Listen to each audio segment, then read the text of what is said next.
राधा स्वामी। राधा स्वामी दयाल की दया, राधा स्वामी सहाय, राधा स्वामी। गुरु प्यारी साध संगत जी, चलिए हम अपने महाग्रंथ को कंटिन्यू करते हैं।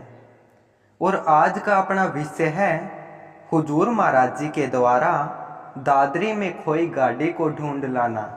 प्यारी साध संगत जी, हुजूर साहब न केवल एक कुशाग्र शिष्य थे, बल्कि उनके अतुलनीय सेवा कार्य ने उन्हें बड़े महाराज जी के हृदय में एक अनिवार्य और अद्वितीय स्थान प्रदान किया।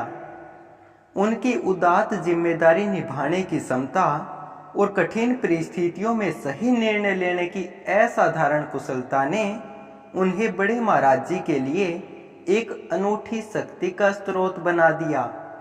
जब भी बड़े महाराज जी कठिन परिस्थितियों में फंसते तो वे सीधे हुजूर साहब को बुलाकर उनके सामने खड़ी हुई समस्याओं से निपटने के लिए कह देते थे। यह स्वाभाविक है कि मन में यह प्रश्न उठे कि जब हम संतों को परमात्मा का स्वरूप मानते हैं तो उनके लिए मुश्किल परिस्थितियां क्या महत्व रखती होंगी। जो स्वयं सर्वोच्च सत्ता के प्रतिनिधि है, उन्हें अपने शिष्यों की आवश्यकता क्यों होगी। इस भ्रांति का समाधान हमें इतिहास में देखे गए गुरु शिष्य की जोड़ियों की जीवनियों में मिलता है। यह सिर्फ संतों की लीला नहीं, बल्कि उनके विशेष कार्यों को अपने विशेष शिष्यों के माध्यम से संपादित करने का एक तरीका है। इस संसार में अवतरित महापुरुषों ने अपने गुरुमुख शिष्यों की समर्थता को उजागर करने के लिए अनेक अद्भुत कृत्य किए हैं। जैसे कि श्री राम जी, जो विष्णु जी के अवतार थे और संपूर्ण सृष्टि के पालनहार माने जाते हैं। उनके जीवन के विविध घटनाक्रम उनकी दिव्यता और शक्ति का प्रमाण है। श्री राम जी के नाम में ही इतनी शक्ति थी कि उनका नाम लिखे पत्थर समुद्र पर तैर उठे और उनके चरण स्पर्श से पत्थर बनी अहिल्या पुनः मानव रूप में परिणत हो गई। हनुमान जी ने भी उनके नाम का जाप कर ब्रह्म अस्त्र को विफल किया। लेकिन जब भी श्री राम जी स्वयं विपत्तियों से घिरे, उन्होंने हमेशा अपने अनन्य भक्त हनुमान जी का सहारा लिया। लंका युद्ध के दौरान जब लक्ष्मण जी मूर्छित हो गए तो श्री राम जी ने हनुमान जी को संजीवनी बूटी लाने का आदेश दिया।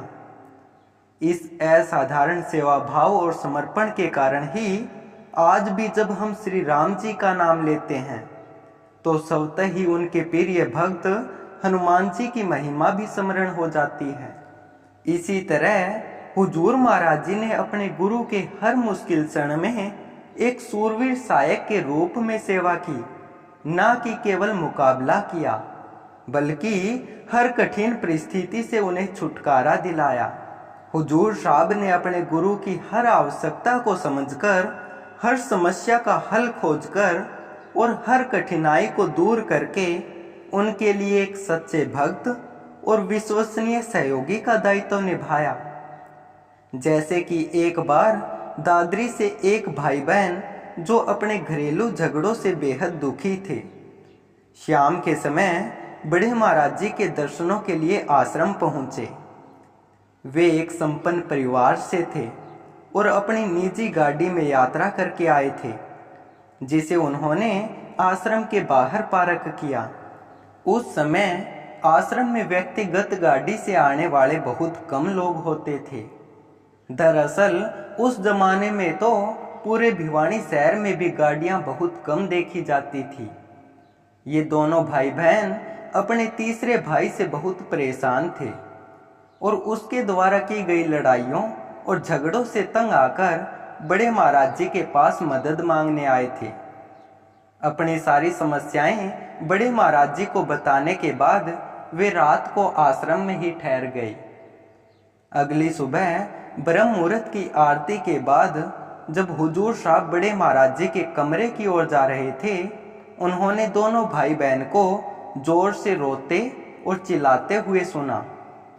हुजूर साहब तुरंत उनके पास पहुंचे और पाया कि वे बहुत परेशान हैं। उन्होंने हुजूर साहब को बताया कि उनकी गाड़ी जो रात भर आश्रम के बाहर खड़ी थी चोरी हो गई है। यह सुनकर हुजूर साहब भी हैरान हो गए और उन्होंने दोनों को बड़े महाराज जी के पास ले जाने का निर्णय लिया। बड़े महाराज जी भी इस खबर से चिंतित हो गए, क्योंकि उन्हें डर था कि यह घटना जल्दी ही गांव और शहर में फैल जाएगी और आश्रम के विरुद्ध नकारात्मक प्रचार का कारण बन सकती है। बेहद चिंतित बड़े महाराज जी ने अपने विश्वसनीय मास्टर की ओर देखा और उन्हें निर्देश दिया, मास्टर, तुम इनके साथ अपनी गाड़ी लेकर अभी जाओ, इन्हें घर छोड़ो और वहां जाकर हालात का पता करो। गांव के लोग तो ऐसा नहीं करते।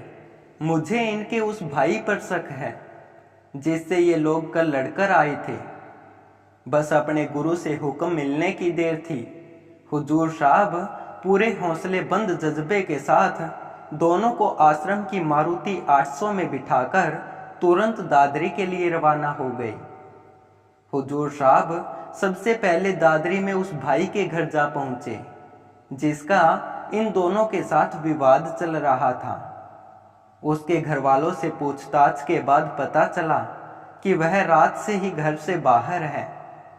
यह सुनकर बड़े महाराज जी का जो शक था उसकी पुष्टि हो गई। हुजूर साहब ने फिर घर वालों से बातचीत करके पता लगा लिया कि उसका अपने घर के अलावा पास के गांव में बसी अपनी ससुराल के घर में अक्सर जाना आना लगा रहता है। यह बात सुनकर हुजूर महाराज जी ने फिर दोनों भाई बहन को अपनी गाड़ी में बिठाया और उस भाई के ससुराल की ओर निकल पड़े।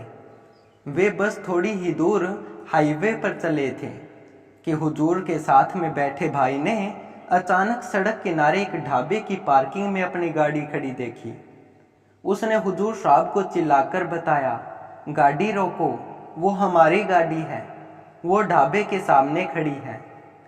हुजूर साहब ने तुरंत गाड़ी घुमाई और ढाबे की ओर बढ़े। जैसे ही वे ढाबे के पास पहुंचे, ढाबे के अंदर से वह तीसरा भाई जिसे वे ढूंढ रहे थे भागकर बाहर आया और चुराई हुई गाड़ी में जाकर बैठा। हड़बड़ी में उसने गाड़ी शुरू की और तेजी से भाग निकला। हुजूर साहब ने भी अपनी गाड़ी को उसके पीछे दौड़ाना शुरू कर दिया।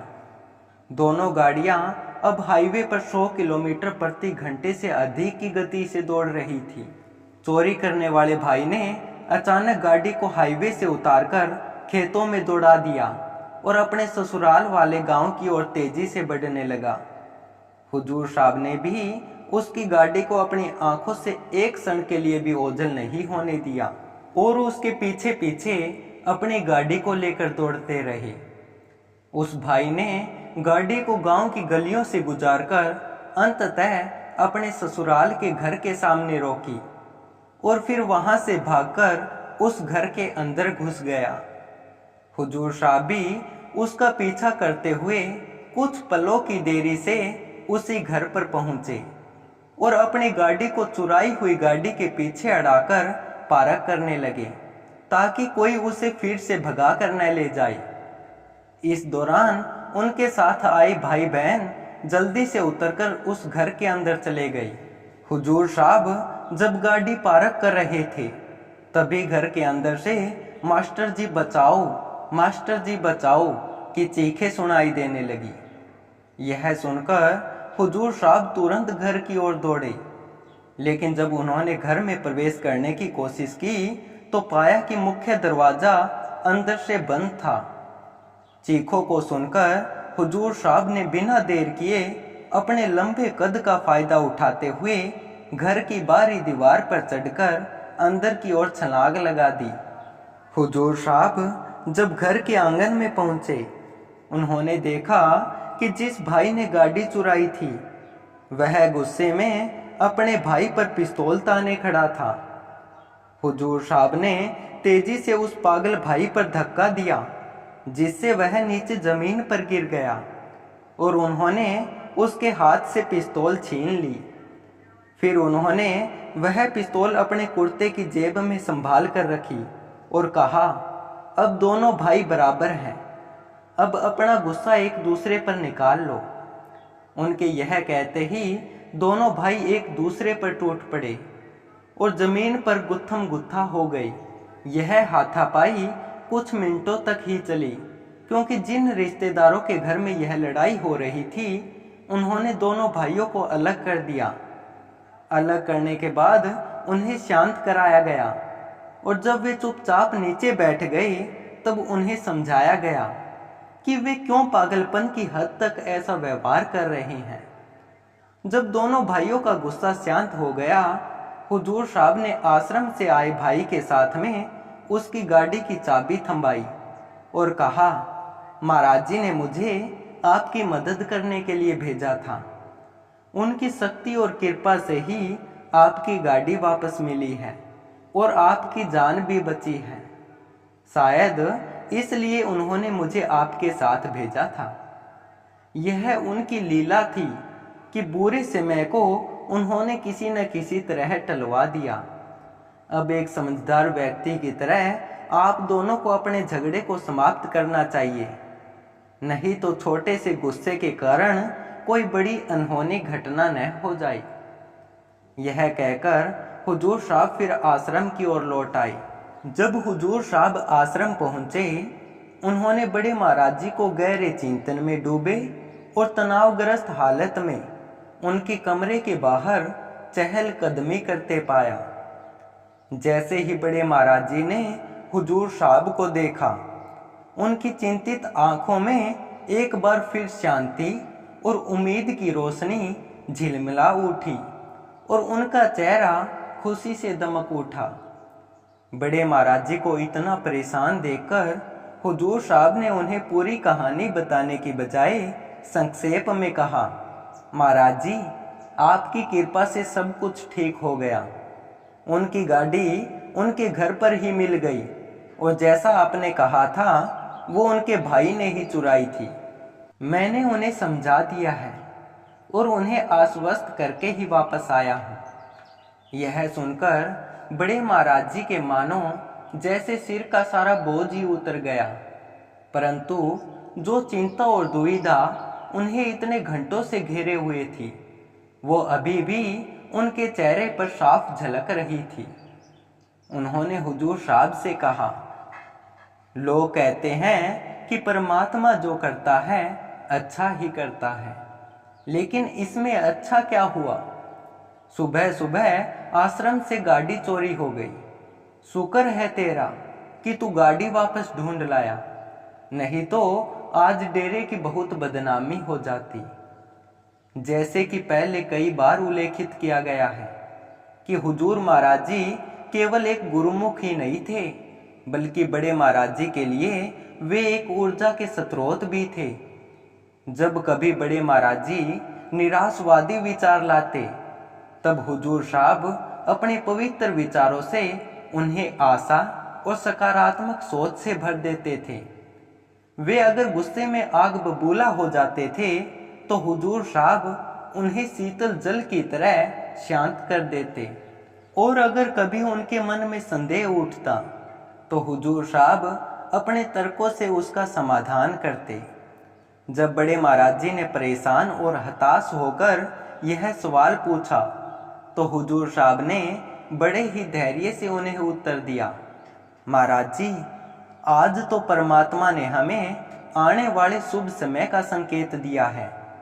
यह हादसा नहीं बल्कि हमारे लिए एक सीख लेकर आया है। इससे पहले कभी आश्रम में संगत की गाड़ी रुकी ही नहीं थी, इसलिए अज्ञानवश हमने कभी पार्किंग व्यवस्था के बारे में सोचा ही नहीं। अब इस घटना से हमें परमात्मा ने समय से पहले ही खबर पहुंचा दी है कि अब हमें एक अच्छी पार्किंग स्थल की व्यवस्था करनी चाहिए और एक सेवादार उसकी रखवाली के लिए भी नियुक्त करना पड़ेगा, क्योंकि अब से काफ़ी तादाद में संगत आपके सत्संग सुनने के लिए अपने निजी वाहनों में आया जाया करेगी। आज की सारी घटना परमात्मा ने बिना किसी नुकसान के हमें यह शिक्षा देने के लिए ही रची थी। इस घटना के प्रति हुजूर साहब की असाधारण दृष्टिकोण की क्षमता, जिसमें उन्होंने एक विषादपूर्ण घटना को आशावादी संकेत में परिणत किया, उनके अडिग विश्वास और गुरमुख होने की गहरी समझ का परिचायक थी।